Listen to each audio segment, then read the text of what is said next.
Good morning students. आज steel structure की class में कॉलम्स एंड फाउंडेशंस की क्लास चलेगी। देखिए, सबसे हम पहले समझेंगे कि कॉलम होता क्या है। कॉलम वो मेंबर है जो बिल्डिंग्स पर या स्ट्रक्चर्स पर आने वाले लोड को फाउंडेशन को ट्रांसफ़र करता है और फाउंडेशन सॉइल यानी मिट्टी को ट्रांसफ़र करती है। यानी कॉलम जो होता है आपके फाउंडेशन और लाइव लोड के बीच में यानी रूफ के बीच में, लाइव लोड जिस पर आता है रूफ के बीच का मीडिएटर होता है। कॉलम एक कंप्रेशन मेंबर होता है। ठीक, जो भी लोड आते हैं कॉलम को कंप्रेस करने की कोशिश करते हैं। अभी कॉलम क्या होता है, अब उन सारे लोड को करता है, फाउंडेशन पे ट्रांसफ़र कर देता है। अब ये फाउंडेशन जो है कॉलम के हिसाब से होना चाहिए। अगर कॉलम के हिसाब से फाउंडेशन नहीं होगा तो कॉलम अगर चाहे जितना भी लोड फाउंडेशन पर ट्रांसफ़र कर रहा है और फाउंडेशन क्या है उसके कैपेसिटी कम है, फाउंडेशन नहीं उसका ट्रांसफ़र मतलब लोड नहीं ले पा रहा है, तो फाउंडेशन वहाँ पे फेल होगा। जब फाउंडेशन फेल होगा तो उसके बाद कॉलम भी फेल हो जाएगा। तो इसलिए यहाँ पर कॉलम के साथ साथ फाउंडेशन पर भी ध्यान देना है। चलिए देखते हैं हमें कॉलम के नेसेसिटी क्यों, आवश्यकता क्यों पड़ी। प्रत्येक संरचना के लिए जो भूमि पर टिकी है सर्वप्रथम नींव का निर्माण किया जाता है। ठीक, पहले फाउंडेशन बनेगा। नींव संरचना को भार को अमृदा यानी सॉइल मिट्टी पर ट्रांसफर करने का दायित्व निभाती है। फाउंडेशन क्या करती है, सारे लोड्स को मिट्टी के ऊपर ट्रांसफर करने की कोशिश करती है। संरचना के ऐसे ऊर्ध्वाधर पाए थमले जिन पर संपीड़न भार आता है स्तंभ कहलाते हैं। ये वर्टिकल मेंबर होते हैं और जिन पर संपीड़न भार आता है, कंप्रेसिव लोड आता है, उसे क्या बोलते हैं, कॉलम बोलते हैं। इस्पाती स्तंभ भारी भार वहन के लिए अपनाए जाते हैं। अब देखिए, अच्छा सही बात, यहाँ पर स्टील स्ट्रक्चर पढ़ रहे हैं तो यहाँ पर हम लोग स्टील कॉलम की बात करेंगे। कॉलम हमारा कंक्रीट का भी होता है, लेकिन स्टील स्ट्रक्चर में हम लोग स्टील कॉलम्स की बात करेंगे। तो ये जो इस्पाती स्तंभ जो हम लोग यूज करते हैं स्टील कॉलम, ये जहाँ पर अधिक लोड आ रहा हो वहाँ पे अपनाते हैं। आई खंड व अन्य इस्पाती खंडों का संयोजन करके बनाए जाते हैं स्तंभ को। ठीक है, स्तंभ अपने ऊपर पड़ने वाले सभी तथा स्वयं के भारों को ठोस नींव द्वारा नीचे स्थित अवमृदा पर अंतरित करते हैं, ट्रांसफर करते हैं। क्योंकि स्तंभों पर भारी भार आते हैं, अतः इनकी नींव का विकल्पन और निर्माण बड़ी सावधानी से करना चाहिए। बिकॉज अगर फाउंडेशन ही फेल हो गया तो हमारा कॉलम कितना भी मजबूत रहे कोई मतलब नहीं निकलेगा।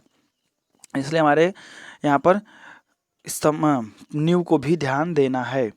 अब देखिए, जो नींव होता है, स्तंभ का जो नींव होता है वो आपका, जो स्तंभ का नींव होगा वो आपका कंक्रीट का भी हो सकता है और चिनाई यानी ब्रिक का भी हो सकता है। हाँ, नींव का क्षेत्रफल इतना आवश्यक है रखना है कि उसमें जो प्रतिबल उत्पन्न हो वो मिट्टी की बेरिंग कैपेसिटी से मतलब इतना नींव में इतना प्रतिबल उत्पन्न हो कि मिट्टी की बेरिंग कैपेसिटी से ज़्यादा ना हो कि मिट्टी भी फेल हो जाए। वहाँ पर सॉइल की बेरिंग कैपेसिटी भी ध्यान देना है। जब इस्पाती स्तंभ चिनाई या कंक्रीट आधार पर सीधा टिकाया जाता है तो स्तंभ अत्यधिक भार के कारण कंक्रीट पिंड में धंस जाने की संभावना रहती है। देखिए, जैसे हमारे पास यहाँ पर ये कंक्रीट का बेड है या ठीक ऐसे कंक्रीट का, अब इस पर हमारा एक कॉलम आया, ठीक है, यहाँ पे कॉलम जोड़िए। अगर इस पर लोड आता है डायरेक्ट तो ये कॉलम क्या होगा, यहाँ पर जहाँ पर आधार प्लेट है इस पर क्या करने का, धंसने की कोशिश करेगा।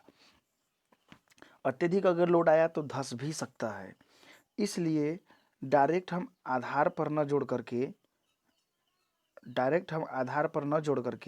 क्या करते हैं, वहाँ पर एक आधार प्लेट लगाते हैं।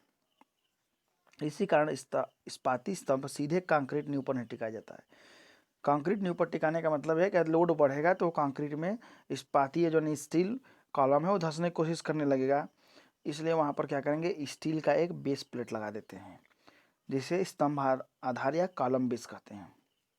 आधार प्लेट स्तंभ का भार समान रूप से कंक्रीट के पर्याप्त बड़े क्षेत्रफल पर फैलाने में सक्षम होती है ओवर स्ट्रेस नहीं हो पाती है। यानी आपका जो आधार प्लेट होता है ये लोड को कंक्रीट बेड पर, कंक्रीट ब्लॉक पर ट्रांसफ़र कर देती है। देखिए इसका डिटेल डायग्राम यहाँ पर है।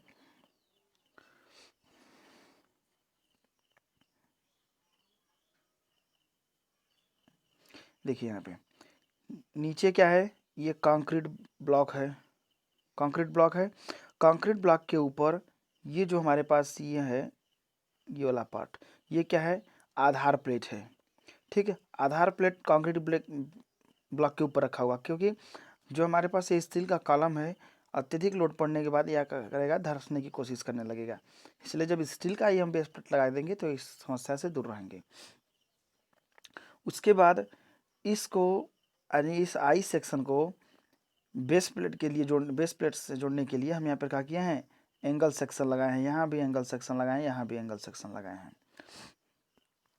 एंगल सेक्शन लगा करके चारों तरफ से इसको क्या करेंगे, बेस प्लेट से जोड़ देंगे, रिवेट कर देंगे या फिर नट बोल्ट कर देंगे। अब जो आधार हमारे पास आधार प्लेट है, आधार प्लेट भी तो इसके साथ कंक्रीट ब्लॉक के साथ जुड़ा होना चाहिए ना।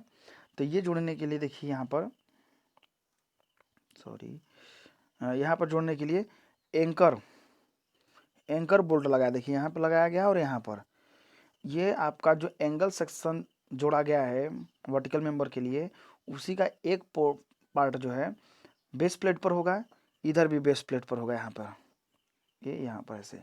तो अब इस बेस प्लेट के साथ एंगल सेक्शन को लेते हुए इस कंक्रीट ब्लॉक में एक हमारे पास पहले से बोल्ट किया गया होता है, जिसपे ऊपर से नट लगाया होता है, जिसपे हम बोल्ट से इसको ज्वाइन कर देते हैं।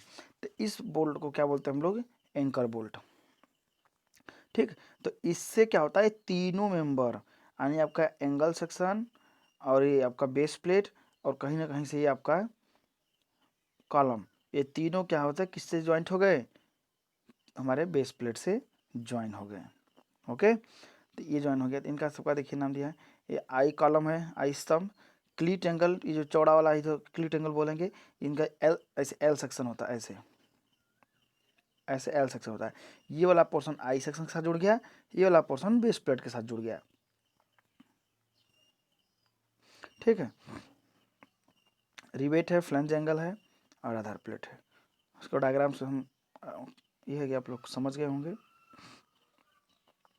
अब आता है यहाँ पर, जब स्तंभ पर पड़ने वाला भार बहुत अधिक होता है, जब स्तंभ पर पड़ने वाला भार क्या बहुत अधिक है और मृदा की धारण क्षमता क्या है जब कम हो जाती है, लोड ज़्यादा आ रहा है और मिट्टी की जो धारण क्षमता है, बेयरिंग कैपेसिटी वो कम हो गई, तो इसका मतलब क्या होगा, हमारा कॉलम फाउंडेशन सहित नीचे धंसने की कोशिश करने लगेगा। ठीक, जिससे स्ट्रक्चर हमारा फेल होगा। तो इस कंडीशन में हमारे पास एक ग्रिलेज फाउंडेशन आती है, उसको अपनाते हैं।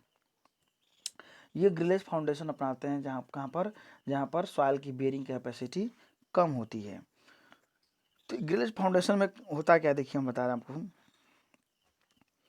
यहाँ पर फाउंडेशन बनाते समय पहले नीचे जैसे कंक्रीट का जब कुछ थोड़ा सा पोर्शन बनाने के बाद कंक्रीट का ऐसे बेड बना देते हैं। कंक्रीट का बेड बनाने के बाद इसके ऊपर जो गर्डर होता है ना, आई गर्डर, आई सेक्शन, वो हॉरिजॉन्टल रूप में ऐसे ऐसे बिछा देते हैं। ऐसे टॉप व्यू से देखिएगा, समझ में आएगा। ये टॉप व्यू है। पहले ये आई सेक्शन 1 2 3 4 एक साथ रख देंगे, इन सब को क्या करेंगे, एक दूसरे से कनेक्ट कर देंगे। ठीक है, अब जैसे ये कनेक्ट हो गया उसके ऊपर, अब देखिए आपने आपको इसने मान के चलिए एक्स डायरेक्शन में रखा इसको। अब इसी के ऊपर फिर आई सेक्शन इधर रखेंगे, यहाँ पर रखेंगे और यहाँ पर रखेंगे, थोड़ी दूर दूर पर। अब इनको भी क्या करेंगे, आपस में बोल्ट के द्वारा कनेक्ट कर देंगे।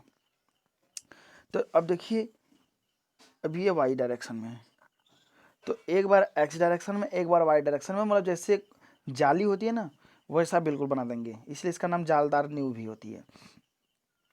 अब इतना बनाने के बाद इसको चारों तरफ से क्या करते हैं, कंक्रीट से कवर कर देते हैं, ऊपर नीचे लेके पूरा, है ना। अब इसका जो है क्षेत्रफल भी थोड़ा बढ़ जाता है। ठीक, और जिससे कि ये क्या करता है, पूरे लोड को पहले अपने गर्डर पर, स्टील पर ले लेता है। स्टील पर लेने के बाद वहाँ से उसका क्या करता है, स्ट्रेस यानी उसके लोड के को कम कर देता है। उसके बाद क्या करेगा, तब कंक्रीट पर भेजेगा और तब उसके बाद कहाँ भेजेगा, मिट्टी पर भेजेगा। देखिए यहाँ पर डायग्राम में समझिए, देखिए पहले एक्स डायरेक्शन में ये आपका गर्डर लगा और जो होल दिख रहे हैं 1 2 3 ये एक दूसरे से कनेक्टेड किए हुए हैं। आपका क्रॉस सेक्शन दिखा तो एक ही इधर से दिखेगा और उसके ऊपर जस्ट ऊपर देखिए ये आई सेक्शन 1 2 3 लगे हुए हैं और तीनों के बीच में कनेक्शन यहाँ पर है। ठीक है, ये चीज़ अगर हमें और बियरिंग कैपेसिटी बढ़ानी हो और ज़्यादा लोड के लिए तो ये प्रोसेस 1 2 बार और क्या कर सकते हैं, दोहरा सकते हैं। जैसे यहाँ पर एक बार हॉरिजॉन्टल, एक बार एक्स डायरेक्शन में, एक बार वाई डायरेक्शन, फिर एक बार एक्स डायरेक्शन में, वाई डायरेक्शन में कर सकते हैं। उसके बाद क्या किया, देखिए आई सेक्शन लाया है और क्लीट एंगल के द्वारा यहाँ पर जोड़ दिया गया है। ठीक है, अब गर्डर को जोड़ दिया। अब उसके बाद चारों तरफ ये क्या किया, यहाँ पे कंक्रीट ब्लॉक से कवर कर दिया इसको। ठीक है ना, एक कवर करने का 2 पर्पज होता है कि ये गर्डर आपस में क्या करेंगे, स्लिप नहीं करेंगे, फिसलेंगे नहीं, इधर उधर नहीं खसकेंगे, एक दूसरे कंबाइन हो जाएंगे। और उस कंक्रीट का और भी काम है कि जो कुछ लोड एक गर्डर लेगा, लोड लेगा कुछ लोड, बाकी जैसे थोड़े बहुत लोड बच जाते हैं वो कंक्रीट भी बियर कर लेता है।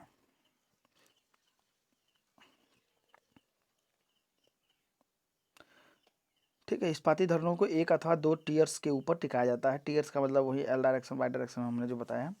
धरणों की पंक्तियां एक दूसरे के आड़ी दिशा में बनाई जाती हैं। स्थिरता के लिए सभी धरण पंक्ति को कंक्रीट में दबा दिया जाता है।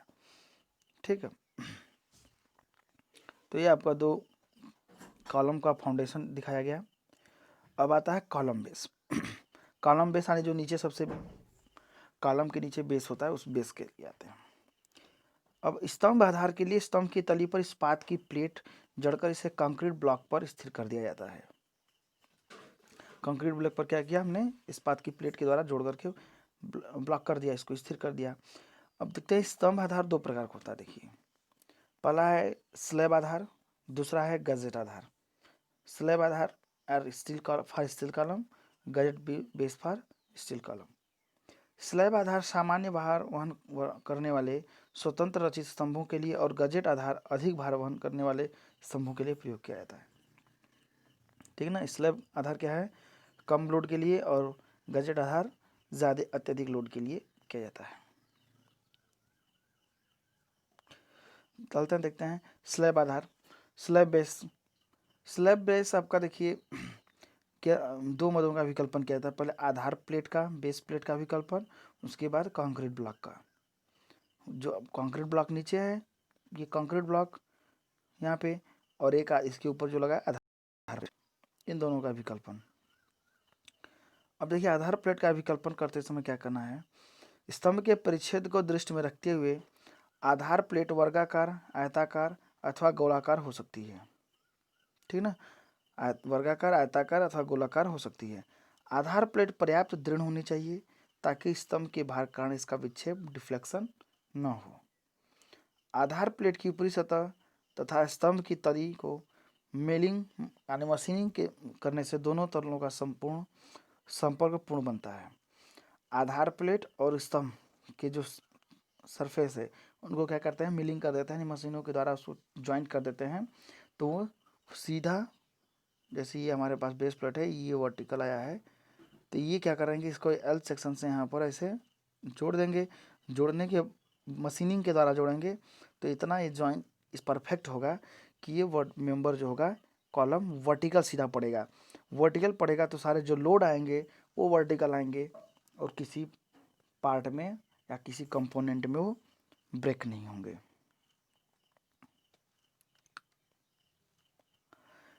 यदि संपर्क सतहों को मशीनिंग नहीं की गई तब स्तंभ को गुटका एंगलों, फ्लैंज एंगल द्वारा स्तंभ से जोड़ा जाता है। ठीक है, और अधिक दक्षता प्राप्त करने के लिए गजेट प्लेट लगाया जाता है, या तो फिर बोल्ट से या रिवेट से जोड़ देंगे या फिर वेल्डिंग कर दिया जाता है। अब देखिए आधार प्लेट का परिमाप कैसे ज्ञात करते हैं। आधार प्लेट का क्षेत्रफल इजिकल टू स्तंभ पर आने वाला अक्षीय भार अपान कंक्रीट में अनुघेय धारण प्रतिबल। स्तंभ पर आने वाला भार अपन कंक्रीट में अनुघेय धारण प्रतिबल, यानी कंक्रीट कितना परमिसिबल स्ट्रेस बियर करता है। इससे आपका आधार प्लेट का क्षेत्रफल निकल जाएगा, क्योंकि जो अच्छी भार होगा वो आपका किलो न्यूटन में होगा या न्यूटन में होगा, और कंक्रीट में जो प्रतिबल होता है न्यूटन प्रति mm स्क्वायर होगा। ठीक, ये न्यूटन में होगा, ये न्यूटन प्रति mm स्क्वायर, mm स्क्वायर होगा, तो न्यूटन से न्यूटन कैंसिल होगा, बचेगा क्या, इजिकल टू mm स्क्वायर। तो mm स्क्वायर या मीटर स्क्वायर में कौन होता है, क्षेत्रफल ही तो होता है। तो यहाँ से आपका प्लेट का क्षेत्रफल निकल जाएगा। आधार प्लेट को वर्गाकार सरल रूप में मानते हैं इसकी एक भुजा की लंबाई ज्ञात कर ली जाती है। अब क्षेत्रफल है तो साइड इंटू साइड, यानी L a square equal to area, तो एक साइड निकल जाएगा ए। अब आधार प्लेट पर स्तंभ खंड को सममित रखते हुए आधार प्लेट की दोनों दिशाओं में प्रोजेक्शंस ए व बी ज्ञात कर लेते हैं। सिमेट्रिकल रखते हुए, जैसे ये आपका रहा, ठीक है, प्रोजेक्शंस आपका कि मतलब हमारा आधार प्लेट जो रख रहे हैं हम कि दोनों साइड से, इधर इस कॉर्नर से भी और इधर से भी क्या हो, सेम डिस्टेंस पे हो, जिससे कि हमारे पास जो लोड आए, लोड का डिस्ट्रीब्यूशन सिमेट्रिकल हो। अब आती है आधार प्लेट की मोटाई। आधार प्लेट की मोटाई कैसे निकालेंगे? आधार प्लेट की मोटाई के लिए देखिए फार्मूला हमारे पास बना हुआ है, T equal to √3W sigma B S का होल में A square minus B square by 4। A और बी क्या है, horizontal vertical X direction, Y direction में क्या है, प्रोजेक्शंस हैं। अब डब्ल्यू देखिए क्या है, प्लेट की तली पर कार्यरत भार की तीव्रता है, न्यूटन प्रति mm स्क्वायर। डब्ल्यू मतलब क्या है, लोड ही है। सिग्मा बी एस इस्पाती प्लेट में अनुज्ञेय बंकन प्रतिबल। सिग्मा क्या है, स्ट्रेस इन बेंडिंग ना, स्टील में स्टील, बी से बेंडिंग, और सिग्मा क्या है, stress, stress in bending in steel. ये किस में होता है, न्यूटन प्रति mm स्क्वायर में होता है। इसका जल्दी वैल्यू भी दे रखा है 185 एमपीए, यानी 185 न्यूटन प्रति mm स्क्वायर सभी प्रकार की इस बात के लिए, लगभग में याद कर लीजिए इसको। ए क्या है, स्तंभ की फलक से प्लेट के बड़े प्रक्षेप की लंबाई। बी क्या है, स्तंभ की फलक से प्लेट के छोटे प्रक्षेप की लंबाई। अब तो रहा ये आपका हमारा जो था, ये फार्मूला था वर्गाकार यानी स्क्वायर कॉलम प्लेट के लिए, स्क्वायर बेस प्लेट के लिए। अगर हमारे पास सर्कुलर कॉलम है, तो सर्कुलर कॉलम है तो उसके लिए भी प्लेट जो होगा हमारा स्क्वायर वाला ही होगा, लेकिन उसका थिकनेस देखिए यहाँ पे कुछ और तरीके से डिसाइड करेंगे। T equal to 9W/16 sigma B s into D/D minus d. ठीक है, जहाँ T क्या प्लेट की मोटाई, W क्या स्तंभ पर कार्यरत कुल अच्छी भार किलो न्यूटन में, D क्या आधार प्लेट की भुजा की लंबाई, जो आधार प्लेट है, बेस प्लेट है, उसका क्या है, स्क्वायर है, तो चारों दोनों तरफ से डी और डी होगा, तो डी की लंबाई, और स्मॉल डी जो है ये वर्गा स्क्वायर कॉलम का क्या है, डायमीटर। देखिए ये हमारे पास ये वाला क्या हो जाएगा, बेस प्लेट हो गया। अब इस पर ये कॉलम टिका हुआ है, तो कॉलम का ये डायमीटर, और ये डी कैपिटल डी क्या है, ये बेस प्लेट की लंबाई चौड़ाई। ठीक है, तो इसमें क्या हो जाएगा, W/9W/16 sigma B s into D/D minus d का होल अंडर रूट। तो यहाँ से स्क्वायर का सर्कुलर कॉलम के लिए थिकनेस निकलेगी, यहाँ पर थिकनेस का किसके लिए निकलेगी, आपकी स्क्वायर कॉलम के लिए निकलेगा। ठीक है, अब आता देखिए यहाँ पर कुछ दे रखा है इसने, आई खंड को आधार प्लेट्स के साथ जोड़ने के लिए 100/100/12 एंगल खंड का और 22 mm डाया रिवेट का प्रयोग करें। ये भी बोला है न्यूनतम 100/100/12 mm का रखना ही पड़ेगा आधार प्लेट। अगर इससे अधिक का आता है तो अधिक का यूज़ करेंगे, अगर इससे कम का भी आने लगा तो हम मिनिमम यही प्रोवाइड करेंगे 100/100/12। 100 लंबाई, 100 चौड़ाई, और 12 mm क्या होगी, थिकनेस। आई एंगल सेक्शन के लिए, आई सेक्शन एंगल। ठीक है, और उसके बाद 22 mm के रिवेट के द्वारा प्रयोग करेंगे इसको जोड़ने के लिए। स्तंभ के पार्श्विक खिसकन लेटरल मूवमेंट को रोकने के लिए स्तंभ के वेब व आधार प्लेट के संगम डमी को जोड़ लगाएं। इसके लिए 50-50/8 mm के एंगल क्लीट दोनों तरफ जोड़ें। जो हमने क्या किया है देखिए यहाँ पे, जैसे ये कॉलम है, ये हमारा पास बेस प्लेट है, ठीक। तो यहाँ पर हमने एंगल सेक्शन जोड़ दिया, यहाँ पर भी एंगल सेक्शन जोड़ दिया, लेकिन ये इधर अप एंड थ्रू अंदर बाहर की तरफ न खिसके, इसलिए क्या करते हैं यहाँ पर क्लीट के द्वारा यहाँ पर भी लगा के जोड़ देते हैं, इस साइड भी और अपोजिट साइड में भी डमी जोड़ लगा के उसका साइज क्या होता है 50-58 mm के एंगल दोनों तरफ जोड़ दिए जाते हैं। और ये 100/12 क्या है, एंगल खंड है, यहाँ पे ये जो जोड़ा गया है, ये जो जोड़ा गया एंगल ये वाला 100/12 है, और ये जो क्लीट जोड़ा गया है वो क्या है 50-58 है, ठीक ना। गोलाकार स्तंभ की आधार प्लेट अथवा टोपी का व्यास लंबाई 1.5 D+75 mm से कम नहीं होगी। देखिए आपके पास हमारे पास कॉलम है, उसके बाद यहाँ पर क्या है कवर लगाया गया है जिसे कैप बोला गया, स्तंभ टोपी। ये क्या करता है, जब बेस पर आता है यहाँ पर बेस प्लेट पर कॉलम, तो यहाँ पर थोड़ा सा उसका एरिया बढ़ा दिया जाता है कि जैसे उसमें पेनिट्रेशन ना हो। गोलाकार स्तंभ की आधार प्लेट का व्यास या लंबाई क्या होता है D+75 और का होल इंटू 1.5 mm से कम नहीं होना चाहिए, ज़्यादा हो सकता है कम ना हो। यहाँ डी स्तंभ की निम्नलिखित रिड्यूस्ड इंड का व्यास या लंबाई है, ठीक है। तो ये वाला भी पॉइंट आपको याद करना है, 1.5 D+75 mm से कम नहीं होना चाहिए कैप का डायमीटर। अब आता है कंक्रीट ब्लॉक, जो नीचे बेस प्लेट के नीचे कंक्रीट ब्लॉक था उसका विकल्पन।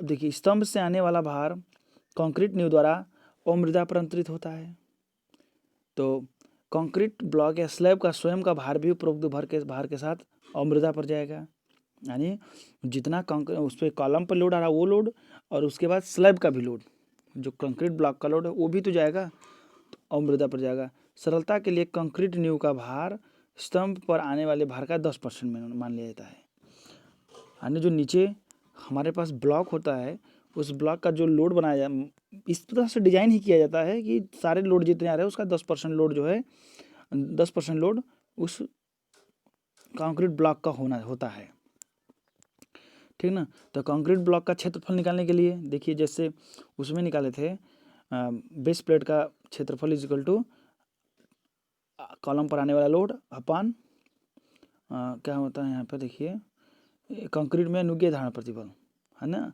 जितना कंक्रीट का धारण प्रतिबल था। अब यहाँ पर क्या मिट्टी पर ले जाना है, तो स्तंभ का भार प्लस नींव का भार, यहाँ पर क्या लिखे थे सिर्फ स्तंभ पर आने वाला भार, यहाँ पर क्या हो गया न्यू का भार भी जुड़ गया उसमें, क्योंकि उसका भी भार नीचे जाएगा। तो जनरली स्तंभ का भार जितना आ रहा है उसका 10% न्यू का भार मान लेते हैं, इसमें ऐड कर लेंगे तो टोटल भार हो जाएगा। तो स्तंभ का भार प्लस न्यू का भार इतना भार हो गया, और नीचे क्या हो जाएगा मिट्टी की बियरिंग कैपेसिटी। जब डिवाइड कर देंगे तो कंक्रीट ब्लॉक का क्षेत्रफल निकल जाएगा। तो न्यू ब्लॉक की एक भुजाई से वर्गाकार, जब इस एरिया निकल जाएगा तो इसको भी स्क्वायर मानेंगे जब, तो इसका एक साइड निकल जाएगा, एक साइड निकल जाएगा। तो भार का वितरण कोण एंगल ऑफ डिप्रेशन 50 डिग्री मानते हुए ब्लॉक खंड की गहराई निर्धारित करें। तो अब गहराई निर्धारित करने के लिए हम लोग चित्र 8.1 देखते हैं। चित्र 8.1 एक सेकेंड 8.1 मेरा, ठीक है। यहाँ से मतलब आपका यही एक गहराई में निकालना होता है। डिजाइन हो गया ये आपका, ऐसे लंबाई ऐसे चौड़ाई, आपका स्क्वायर में आएगा तो हो जाएगा। गहराई के लिए चलिए न्यूमेरिकल जब आएगा तो देख के कंफर्म कराते हैं। तो यहाँ से आपका अभी वितरण कोण देखिए जैसे ही होता ना, ये आपका ये बेस प्लेट हो गया, ये बेस प्लेट, तो ये आपका आता है ऐसे ऐसे। तो ये जो एंगल होते हैं 45 डिग्री के होते हैं, ये वाला एंगल 45, ये वाला एंगल, ये आपका वितरण कोण होता है, ठीक। तो इसी हिसाब से इसका डेप्थ डिजाइन किया जाता है। तो कंक्रीट ब्लॉक हो गया और बेस प्लेट का डिजाइन हो गया। अब इन पे क्या आता है, ये यहाँ से स्टार्ट होता है न्यूमेरिकल। तो अगले वीडियो में न्यूमेरिकल लगवाएंगे। अभी क्या करिए आप लोग, इसका थ्योरी पढ़ के कॉन्सेप्ट क्लियर करिए। ओके, धन्यवाद।